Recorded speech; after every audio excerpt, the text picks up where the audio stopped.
시장의 주요 일정을 앞두고 어떤 전략을 세워야 될지 이분과 같이 고민하겠습니다. 하이투자증권 이창한 영업부장 모셨습니다. 어서 오세요. 네, 안녕하십니까? 네, 하나씩 좀 풀어가보죠. 일단 2차 전지 쪽에 연이틀 영향을 준 여러 뉴스 중에 이제 LG 엔솔 실적 들여다보겠습니다. 네. 어닝 쇼크에 대한 해석 어떻게 하고 계십니까? 컨센서스가 영업이익이 1,138억인데 1,573억 나왔으니까 컨센서스를 한 30% 이상 상회를 했거든요. 그러니까 이제 컨센서스 상회라고 봐야지 이제 어닝 쇼크라고 얘기하는 거는 자꾸 이제 AMPC를 자꾸 제외하고 얘기를 하기 때문에 그런 거고요. 그러니까 AMPC도 엄연히 그 영업이익이기 때문에 네. 이제 그 실적을 얘기할 때 쇼크냐 말을 할 때는 AMPC 포함해서 하는 게 맞겠고요. 그 LG 에너지솔루션이 북미 시장에 투자를 하는 이유도 이런 세금 공제를 받기 때문에 투자를 하는 게 더 크거든요. 그래서 이거는 뭐 표현 자체 잘못됐지만 어쨌든 그걸 빼면은 뭐 한 316억 적자다. 그래서 0.5%그 영업이익률이 마이너스다. 요거 이런 얘기라서 그런 의미로 좀 받아들이면 되겠고. 네. 그러니까 AMPC를 빼고 얘기하는 이유가 본업이 어떻게 되냐. 이걸 자꾸 보려고 하는 걸 수도 있어요. 그래서 체크해 보시면 좋을 것 같고요. 그 일단 영업이익 컨센서스 상회 배경 자체는 유럽 고객사로부터 보상금을 좀 대규모로 좀 받은 것 같다라는 것이었고, 그리고 매출은 컨센서스 하회했거든요. 그래서 이거는 이제 그만큼 출하량이 부진한 것인데 이제 폭스바겐이라든가 포드 등의 유럽 쪽 수요가 여전히 아직까지는 좀 안 좋은 게 좀 나타났고, 그리고 가동률이 유럽 공장 폴란드 공장 가동률이 50% 중후반 정도로 된 걸로 추정을 하고 있는 상태고요. 그리고 얼템센즈 출하량도 지금 4분기 때 5.4기가와트시에서 이번에 한 4.05와트시 정도로 좀 줄어든 거 같은 이유가 그 GM의 그 볼트 EV라든가 그 볼트 EV 같은 게 단종됐거든요. 그리고 반면에 이제 그 얼템셀즈에서 판매되는 그 전기차는 이제 이게 일로 전환되면서 그쪽은 오히려 그 전년 동기에 대비해서는 868% 증가했고 전분기 대비해서는 36% 증가했기 때문에 앞으로 그 얼템셀즈 얼템 플랫폼 기반으로 전기차가 판매 급증하게 되면은 출하량은 정상적으로 올라갈 거라고 생각이 네. 들고요. 그리고 LG 에너지솔루션의 그 수주 그 사업부가 어떻게 되냐면은 자동차용 대형 전지가 있고요. 그리고 테슬라 쪽으로 들어가는 원통형 전지는 소형 전지입니다. 그리고 ESS도 이렇게 있는데 소형 전지 쪽은 테슬라가 다시 리스타킹을 하면서 판매량 자체는 그 전분기 대비해서 한 28% 증가한 걸로 추정을 하고 있는 상황이고, 다만 이제 이런 AMPC를 제외한 그 실적이 좀 부진한 거는 아마 2분기까지는 계속 이어질 것으로 시장이 예상하고 있기 때문에 어저께 주가 조정 나온 것 같고요. 올해 그 엔솔의 영업이익 추정치가 2조 한 6천억 정도, 6,500억 정도 되는데 네. 요거보다 더 내려갈 가능성이 있습니다. 올해 같은 경우는 제가 이제 지난해 한 10월 말 11월 달 들을 때 UAW 그 파업 당시에 들은 얘기가 올해 엔솔 영업이 한 2조 정도로 추정으로 좀 들었거든요. 그래서 AMPC를 빼게 되면은 올해 같은 경우는 엔솔에 남는 게 없을 수 있다는 얘기를 좀 들은 바가 있기 때문에 아마 지금 추정치가 제가 개인적으로 좀 추정하고 알고 있는 것보다는 다소 높게 형성되어 있는 것 같고요. 네. 다만 내년에 영업이익이 한 6조 그리고 26년도에 10조 8천억까지 지금 보고 있는 상황이니까 그렇게 되면은 그러니까 올해 대비해서도 앞으로 뭐 2년 후에 영업이익 기준으로는 5배 성장할 수 있는 거니까 지금 이런 캐전 구간만 지나서 여기서 매수만 잘 하신다 그러면은 25년, 26년도 가서는 웬만한 이투전 종목들은 큰 수익이 날 수 있다라고 볼 수 있겠습니다. 캐즘 구간을 잘 지나가고 나서 그 시기를 다시 한번 누릴 수 있기를 저희도 바라고 있습니다. 자, 종목별 이벤트들 좀 점검을 해보죠. 오늘부터 이제 에코프로가 매매 정지입니다. 액면 분할 이슈 때문인데 에코프로 BM 보유자분들을 위한 코멘트 부탁드릴게요. 네, 오늘부터 거래 정지 들어가서 24일까지 네. 이제 그 5대1 액면 분할 거친 다음에 25일 날 거래 재개되고요. 에코프로는 11일 실적 발표 예정이 되어 있습니다. 이제 에코프로가 어제 이제 2차 전지 목표 쭉 하락을 하다가 반등이 나온 상태에서 에코프로만 좀 빠졌거든요. 네. 이 이유는 약간 수급에 좀 왜곡이 있었던 것 같고요. 지금 시장이 지금 가장 문제가 되는 게 그 모 자산운용사에서 에코프로 전략 매도, 앵크엠으로 올인하는 그런 전략을 매수 권유 방송을 좀 지속적으로 하고 있어서 여기에 따른 수급 이동이 좀 있는 상황이고, 그리고 거기로 추정하는 자금들이 자꾸 이제 에코프로를 팔고 앵크엠으로 올인하는 그런 자금이 있었다라고 볼 수 있겠고요.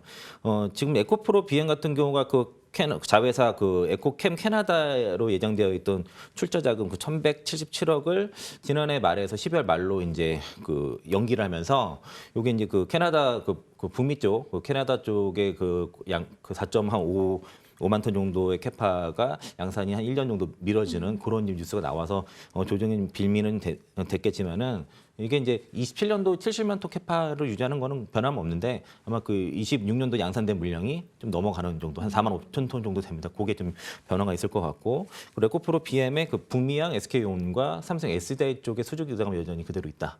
라고 좀 생각하시면 좋을 것 같고요. 그 에코프로 그룹이 지금 비용 절감을 전사적으로 나서고 있는데 일단 에코프로 비엔과 에코프로 글로벌 이제 100%그 합병 단행을 네. 했고 에코프로 같은 경우가 지금 3년간 원가 30%를 절감하는 그 TF를 구성을 했는데 여기는 가공비라든가 원재료, 투자비 및 생산성 상가 세개 분과를 구성해가지고 이제 여기에 대한 그 32년 내에 그 원가 30% 절감 방안을 좀 구색을 하고 있는데요. 이게 핵심이 되는 게 양극재 제조 비용을 한 30% 절감하는 그 크로즈 루프 시스템 V2 구현을 좀 목표로 해서 아마 그 소재 내재화가 본격화될 것 같고요.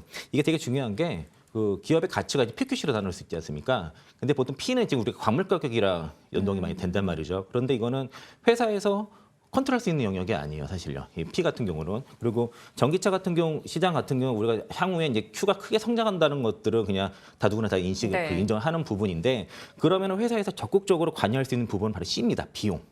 그 부분을 잘 컨트롤하게 되면은 다시 그 어떤 대사이클 상승 사이클로 갔을 때 이런 비용 절감을 잘 해놓고 있으면은 어떤 다시 그 성장 사이클로 갔을 때 그 시장의 어떤 예상을 뛰어넘는 그런 기업의 이익이 나올 수 있다는 것이고요. 그래서 이게 그 양극재 같은 경우가 마진율이 사실 상당히 박한 그 한 자릿수기 때문에 이게 두 자릿수로 간다 했을 때는 매출 규모 자체가 크기 때문에 생각보다 그 큰 실적 나올 수가 있고 이런 그 에코프로 비행 같은 기술적 혜자를 가지면서 이 소재 내재화를 통해서 비용 절감에 성공을 한다 그러면은 향후에 이게 성장이 시장 예상 뛰어넘을 수도 있다. 지금 좀 다만 가장 어려운 구간이니까 잘 견디셔서 갔으면 좋겠습니다. 네.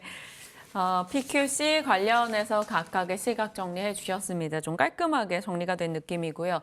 자, 저희가 지금 2차 전지 종목군들 이제 하나씩 전략을 세워 나가고 있는데 엔캠도 살필 필요가 있겠죠. 워낙 일찍 말씀을 주셨고 좋은 상승률을 냈습니다만 기존의 AS 때 제 기억으로는 신규 매수는 조금 조심하자 보유자분들 영역이다라고 의견을 주셨어요. 맞나요? 30만 원 넘어갔을 때 제가 조심해야 된다고 네, 말씀드렸고요. 맞아요. 그리고 나서 지난주에 이제 22만 원, 23만 원, 뭐 이럴 지난주에 제가 매수 의견 드렸습니다. 다시 재매수 의견 드렸는데 어제 일단 저는 고객들한테 전략 매도 일단 의견 드렸고 그 이유는 지난번 매도. 2월 달에 그 35만 8천 원 간 날이 있었거든요. 그때 이제 그때도 뭐 자산 운용사에서 엔캠에 대해서 올인 그 고객들한테 올인하라고 그렇게들 했다는 제보를 좀 받아서 이건 좀 무리하다가 싶어서 일단 전략 매도 의견 드렸고 네. 그날이 2월 21일이었고요.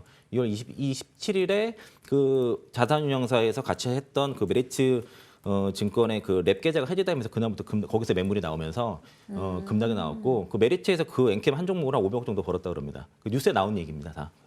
그리고 그래서 제가 지난주에서 22만 원에서 24만 원 정도에서는 그 고객들한테는 이제 매수 그러니까 좀 모아 가자를 의견 드렸고 방송에서도 이 정도 빠졌으면 좀 매수 관점에서 의견 드렸는데 또 지난 주말과 사이에 또 엔캠의 에코프로 전략 매도에서 엔캠으로 올인하는 그런 방송을 계속 나온 것들이 지금 뉴스에도 났거든요, 그게. 네. 그래서 그걸 보고선 이거는 좀 배팅이 좀 무리하다고 봐서 또 일단 여전히 전략 매도 리스크 의견 관리 드렸고요. 차원에서, 네. 그리고 이제 전량 차익 실현했고 그리고 그 방송에서도 이제 오늘 말씀드리면 엔캠을 일단 전략 매도해야 된다라고 말씀드리는 게 일단 오늘 30만 주 500 물량이 상환 우선주 상장이 되고요. 네. 그리고 4월 13일까지 전환해야 되는 12 물량이 71만 주, 그 4월 14일까지 15만 주 가량 있고 그리고 4월에서 7월까지 500 물량이 지금 시가 기준으로 한 1조 6천억 정도 돼서 엔캠 시가총액이 6조 5,867억이 전일 종가인데 요거 포함하게 되면은 8조 1,181억 정도 됩니다. 네. 그러니까 8조 넘는 거예요, 엔캠 지금 시가총액이 실제로는.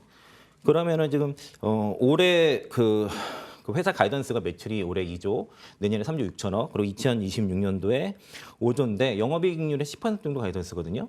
그런데 이제 그 올해 매출 가이던스 2조가 깨진 상태입니다. 대신증권에서 매출 올해 1조 2천억 정도 컨센서스를 내놓은 상태이기 때문에 일단 올해 가이던스부터 깨졌어요. 그럼 내년도 과연 그게 유지할 수 있는지. 그러니까 지금은 그 회사에서 말한 가이던스가 달성이 될 수 있는지 여부를 좀 고민해야 될 정도까지 올라간 주가이기 때문에 조심해야 된다라고 좀 말씀드리겠고요. 이거 제 밸류에이션은 아니고 그 작년에 이제 11월 달에 엔캠을 바닥에서 이제 발굴하신 분 쪽에서 말씀하신 그 엔캠에 대한 적정 밸류에이션을 한 영업이익에서 20배 정도 말씀하시더라고요. 네. 그러면은 내년 그 3조 6천억에 영업이익 10% 3,600억 20배면 7조 2천억이니까 지금 오버슈팅 구간입니다. 그래서 엔캠은 전략 매도 의견 드리겠습니다. 네, 엔캠에 대한 이창환 영업부장님의 의견 확인해 봤습니다. 참고해 보시길 바라겠고요. 자, 이제 SKC와 그리고 오늘의 관심주 살펴봐야 될 것 같은데 SKC AS 부탁드립니다. 4월 2일 관심주였네요.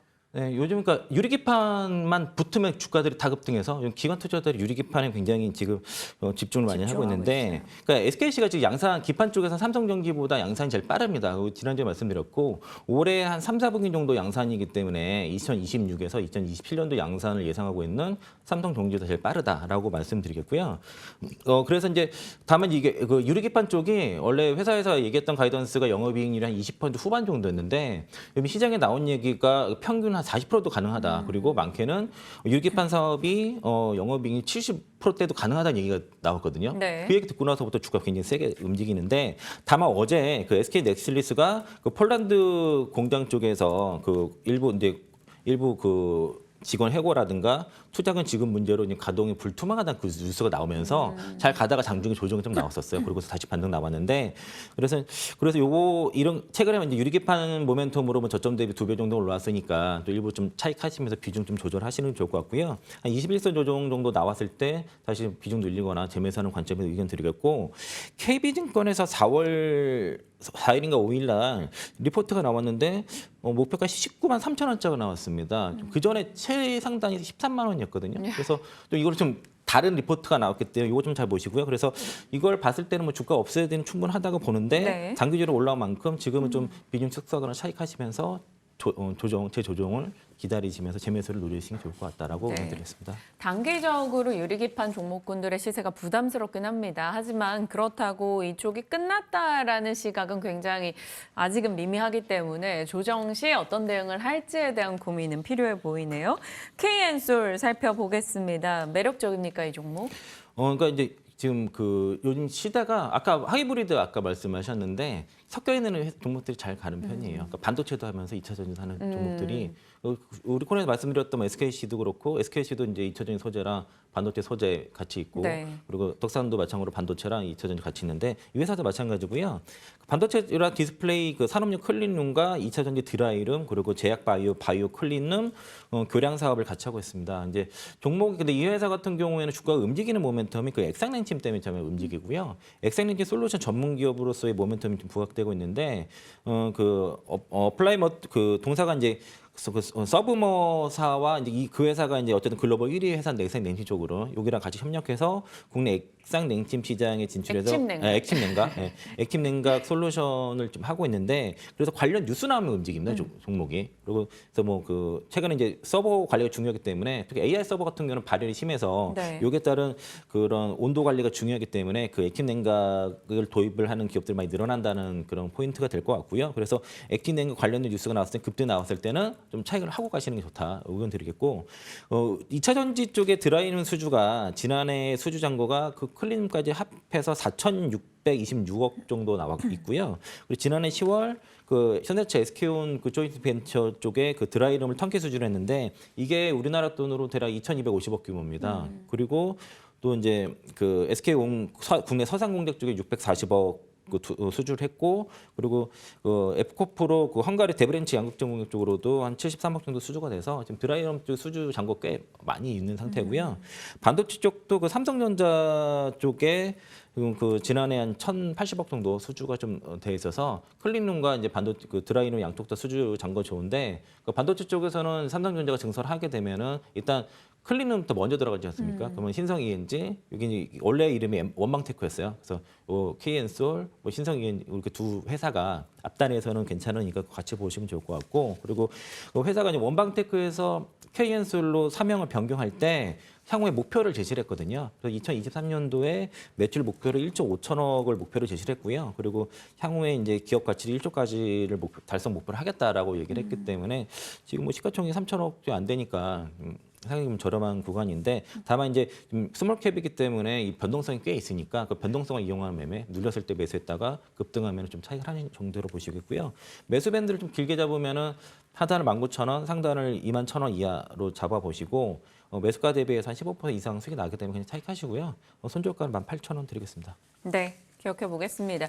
참 원방테크 때보다 이름 바꾸고 나서 훨씬 더 시장에 관심권역에 잘 드는 거 봐서는 사명을 좀 잘 바꿨다라는 생각도 듭니다. KN솔에 대해서 내용 살펴주셨고요. 이 내용들도 잘 체크해 가면서 저희 추가적인 AS에 나가겠습니다. 이창환 영업부장과 함께했습니다. 고맙습니다. 네, 고맙습니다.